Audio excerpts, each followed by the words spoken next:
This is lane keeping assist and this is lane following assist, and I'm Gabby. Hey everyone, in today's video we're going over how these two different functions are different and why so many people get them confused. So start off with why we're confused. They both have a fairly similar icon and they're both triggered by pressing the same button. I know, it's confusing. Basically, in the past, we used to have two separate buttons for this function. One was typically found on the steering wheel, like this demo photo, and then one was typically found in the driver's left knee area. This made it easy because you press one to turn one on, press the other to turn the other on. But now, it's one separate control on your steering wheel, the lane follow assist button, that handles both.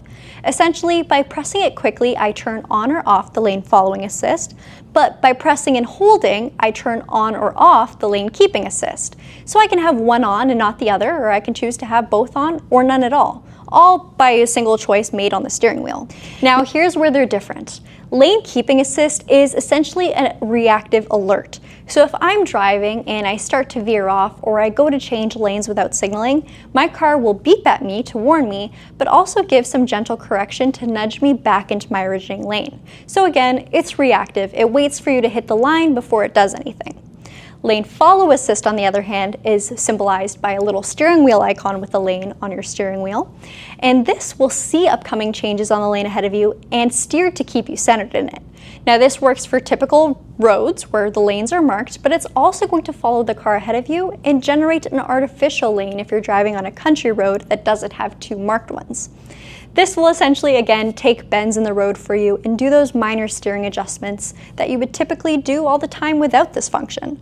It's more so my favorite because it's gentle and proactive rather than beeping, annoying, and reactive. But let me know what you guys prefer, and of course, let's hit the road and test them out for ourselves. But right now, since the lane following assist is on, if I were to take my hands off the wheel, you'll see it do little micro corrections to make sure we are always centered.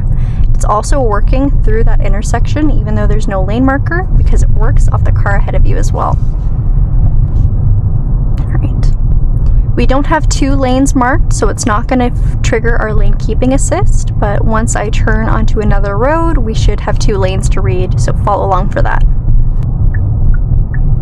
Alright, so we're making a full right turn. Of course, the lane following assist isn't going to follow this lane, but up ahead we have a slight curve on the road, so we'll see our lane follow assist in action, keeping us centered on that bend. So I'll take my hands off the wheel here. You should see some slight correction coming from the steering wheel, keeping us centered the whole time. Now, because there's no one in my blind spot, I'm just going to ride the end of the lane, and there we have our beep and slight correction back into the lane.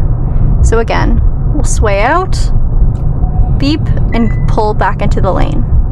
There we go. So again, I'm not the biggest fan of audible alerts, but it is quite handy if you are fatigued, because that alert will of course wake you up, and hopefully keep you from running yourself off of the road.